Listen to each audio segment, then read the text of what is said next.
Сәлеметсіңдер ме балалар? Бұл 3-ші сынып қазақ тілі сабағы. Сабақты бастамас бұрын менің арнама тіркеліп, лүпіл және қоңырау басуды ұмытпаңдар. Және де балалар, менің арнамның плейлисте бөліміне кіріп, сонда өздеріңе керекті қазақ тілі математика сабақтарын көре аласыңдар. Бүгін бізде 8-ші сабақ, 31-ші жаттығу. Өлеңді рөлге бөліп оқы.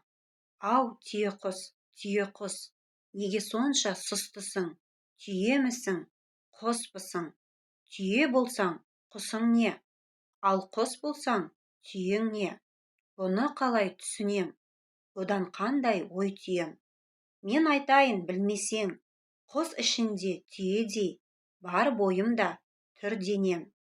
Түйе ішінде түймедей, ұшқан құстай жүгірем. Әрі түйе және құс, мен боламын түйе құс.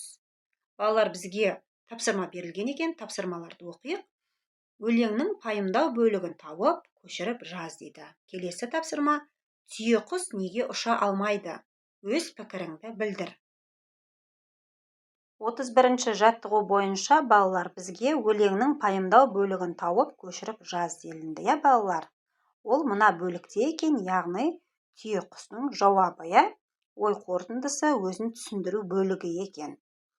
Мен айтайын білмесең, құс ішінде түйедей, бар бойымда түр денем, түйе ішінде түймедей, ұшқан құстай жүгірем, әрі түйе және құс, мен боламын түйе құс.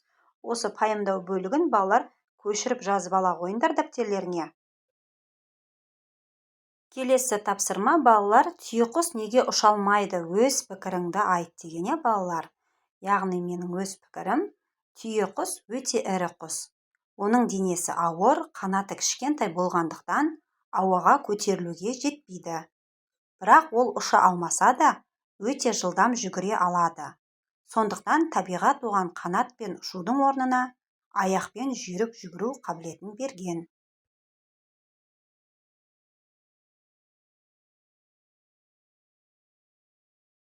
Келесі 32-ші жаттығу. Суреттерге қара, онда не бейнеленген? Мына сұрақтарға жауап бер. Бала орманнан не тауып алды? Қоянның аяғына не болды? Бала оған қандай қамқорлық жасады? Қоян жазылғаннан кейін оны қайда апарды? Бала қоянға неліктен көмектесті? Керекті сөздер: бірде, көрді, аяғы сыныпты, әкелді, таңды, емдеді, тамақ берді, жазылды, еркіне жіберді. Суреттер мен сұрақтар бойынша әңгіме құра және оған ат қой. Керекті сөздерді пайдалан. Құраған әңгімеңді жаз. Өзің хайуанаттарға немесе құстарға қамқорлық жасап көрдің бе? 32-ші жаттығу бойынша балалар, ең алдымен біз сұрақтарға жауап берейік. Бала орманнан не тауып алды? Орманда бала бір қоянды тауып алды. Келесі сұрақ: қоянның аяғына не болды? Қоянның аяғы сынған екен. Келесі: бала оған қандай қамқорлық жасады? Бала қоянды үйіне әкелді, аяғын таңып, тамақ берді. Қоян жазылғаннан кейін оны қайда апарды? Қоян жазылған соң бала оны қайтадан орманға жіберді. Бала қоянға неліктен көмектесті? Өйткені ол жануарларды жақсы көреді және оларға қамқорлық жасау керек деп ойлады.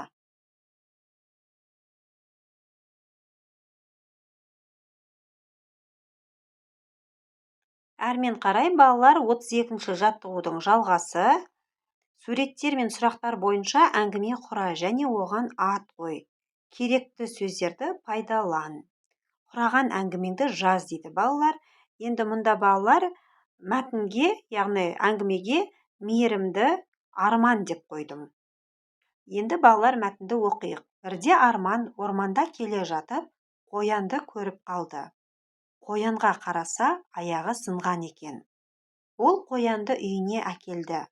Аяғын таңып, емдеді, оған тамақ берді, қамқорлық жасады. Біраз уақыттан кейін қоян жазылды. Арман оны қайтадан орманға жіберді.